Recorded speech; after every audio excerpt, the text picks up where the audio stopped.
शारदीय नवरात्र लवकरच चालू होणार आहे। नवरात्र खूप महत्त्वाचे असते। देवीच्या भक्तासाठी हे वेगळेच उत्सव असतो। देवीचा उत्सव खूप मोठ्या प्रमाणात साजरा केला जातो। नवरात्रामध्ये अखंड दिवा लावला जातो, घटस्थापना केली जाते, जागरण केलं जातं, देवीच्या 9 रूपांची पूजा केली जाते। 9 दिवस 9 रंग 9 माळा 9 नैवेद्य वाहिले जातात। आपल्या घरात घटस्थापना होत नसेल, आपल्याला 9 दिवस उपवास नसेल किंवा 1 दिवसही उपवास नसेल, तरी पण देवीची पूजा करायची असेल तर आपण आपल्या देवघरामध्ये मंगल कलश स्थापन करून देवीची पूजा करू शकतो। आता हा मंगल कलश कसा स्थापन करायचा हे मी तुम्हाला या व्हिडिओमध्ये सांगणार आहे। मंगल कलश कधीही देवघराच्या उजव्या साईडला स्थापन केला जातो। मंगल कलश स्थापन केल्यामुळे कुलदेवीचा आशीर्वाद आपल्यावर राहतो। घरामध्ये सुख शांती समाधान लाभते। घरात धनधान्याला बरकत येते। लक्ष्मीचा अखंड वास आपल्या घरामध्ये राहतो। त्यामुळे घरामध्ये आपल्या कुलदेवीचा कलश असणे महत्त्वाचं असतं।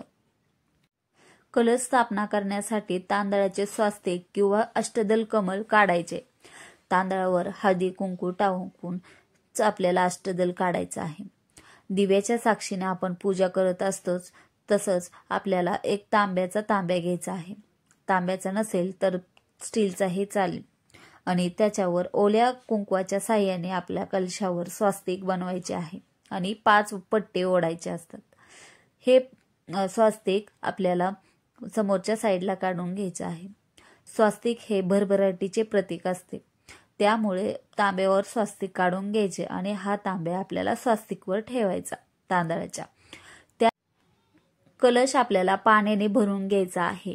त्याच्यामध्ये हळदी कुंकू सुपारी पैसा अक्षदा आणि फूल हे आपल्याला टाकून घ्यायचे आहे। मंगल कलश स्थापन करताना ह्या गोष्टी खूप महत्त्वाच्या असतात।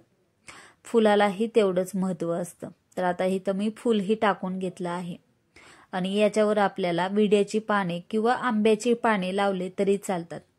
5 7 11 अशी पाने लावली जातात। विड्याच्या पानाबरोबरच तुम्ही आंब्याची पाने हे लावू शकता। तर इथं मी विड्याची 5 पाने लावली आहे आणि त्याच्यावर आपल्याला नारळ ठेवायचा असतो। नारळाला तुम्ही हळदी कुंकू किंवा मळवटही भरू शकता। नारळ कधीही न सोललेला ठेवायचा आणि नारळाचं शेंडी वरी ठेवायची आणि नारळाला पहिल्यांदा हळदी कुंकू लावून घ्यायचं आणि हा नारळ आपण कलश म्हणून स्थापन करतो। आणि जर आपल्याला आवडत असेल किंवा देवीचे मुखवटे बाजारात मिळतात, तसे तुम्ही देवीचा मुखवटाही घालू शकता आणि कलशाला छान सजवू शकता। असा मंगल कलश आपण देवघरात स्थापन करून नवरात्रामध्ये देवीची आराधना करू शकतो। असा मंगल कलश स्थापन केल्यानंतर आपण उपवासही करू शकतो आणि जर वर्षभर तुम्हाला पूजा करायची नसेल तर घटस्थापनेला आपण स्थापना करून दसऱ्याला आपण विसर्जन करू शकतो। या नवरात्रात उपवास नाही केले तरी पण तुम्ही देवघरामध्ये कलश स्थापन करून देवीची मनोभावे प्रार्थना करू शकता। तर मी असं छान कलशाला सजवलं आहे। तर व्हिडिओ